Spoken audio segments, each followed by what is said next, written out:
ಎಲ್ರಿಗೂ ನಮಸ್ಕಾರ. ಬಡವರ ಮನಸ್ಥಿತಿ ಹೇಗಿರುತ್ತೆ ಅಂತ ನೋಡ್ತಾ ಹೋಗೋಣ. ಎಲ್ಲರೂ ಮಿಡ್ಲ್ ಕ್ಲಾಸ್ ಇರ್ತಾರೆ, ಹೈ ಕ್ಲಾಸ್ ಇರ್ತಾರೆ, ಲೋ ಕ್ಲಾಸ್ ಇರ್ತಾರೆ. ಅಂದರೆ ಅವರವರ 4 ಸ್ಟೇಜ್ ಬರುತ್ತೆ ಅಂತ ನಾನು ಒಂದು ವಿಡಿಯೋದಲ್ಲಿ ಹೇಳಿದ್ದೆ.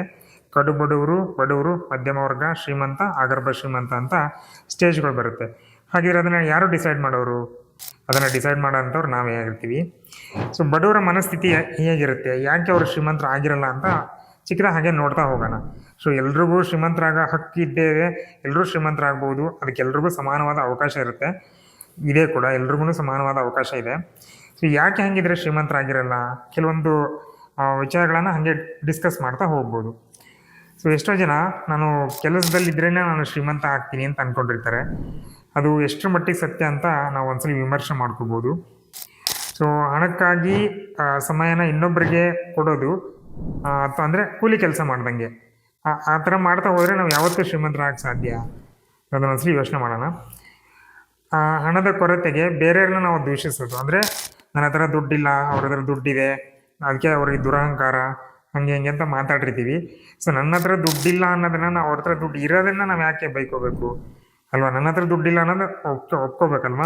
ಸೊ ದುಡ್ಡು ಮಾಡೋಕ್ಕೆ ನನಗೂ ಅವಕಾಶ ಇದೆ ಅಲ್ಲ, ಸೊ ನಾನು ಮಾಡ್ಬೋದು ದುಡ್ಡು. ಹಾಗಿದ್ರೆ ಹಣ ದುರಾಸೆ ಇರೋರಿಗೆ ಮಾತ್ರನೇ ಮೀಸಲು, ನಮಗಲ್ಲ ಅಂತ ಎಷ್ಟೋ ಜನ ಅಂದ್ಕೊಂಡಿರ್ತಾರೆ. ಅಂದರೆ ಮನಸ್ಥಿತಿ ಆ ಥರ ಇರುತ್ತೆ, ಅವ್ರು ಮಾತ್ರ ದುಡ್ಡು ಮಾಡೋಕ್ಕೆ ಸಾಧ್ಯ. ನಾವು ಎಷ್ಟೋ ಸಲ ಮಾತಾಡಿರೋದನ್ನ ಕೇಳಿರ್ತೀವಿ, ಅಯ್ಯೋ ಅವ್ನು ಬಿಡು ಆ ಥರ ದುಡ್ಡು ಬರುತ್ತೆ, ಇವ್ನು ಬಿಡು ಈ ಥರ ಅವ್ನು ಆ ಥರ ಸಂಪಾದನೆ ಮಾಡ್ತಾನೆ ಅಂತೆಲ್ಲ ಮಾತಾಡಿರ್ತೀವಿ. ಸೊ ಆ ಥರ ಅವಕಾಶ ನಮಗೂ ಇರುತ್ತಲ್ಲ, ಸಂಪಾದನೆ ಮಾಡ್ಬೋದಲ್ವ? ನಾವು ಬರೀ ಗ್ರಾಹಕರು ಮಾತ್ರ ಆಗಿರ್ತೀವಿ, ಉತ್ಪಾದಕರಾಗಲ್ಲ.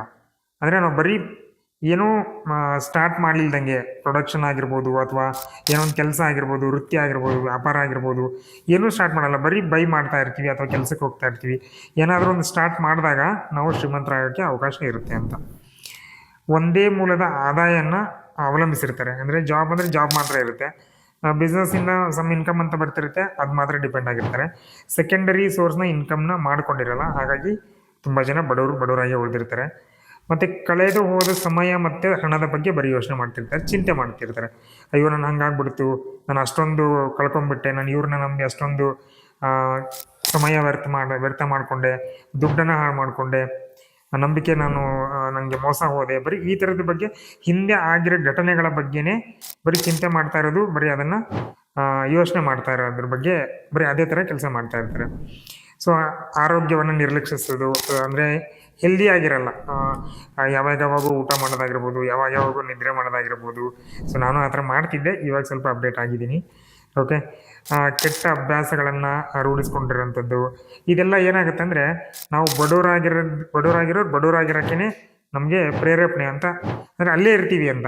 ಇದನ್ನೆಲ್ಲ ನಾವು ಸ್ವಲ್ಪ ಬದಲಾವಣೆ ಮಾಡ್ಕೊತ ಬಂದರೆ ಡೆಫಿನೆಟ್ಲಿ ನಾವು ಶ್ರೀಮಂತರಾಗಿ ನಮಗೂ ಒಂದು ಅವಕಾಶ ಇದೆ.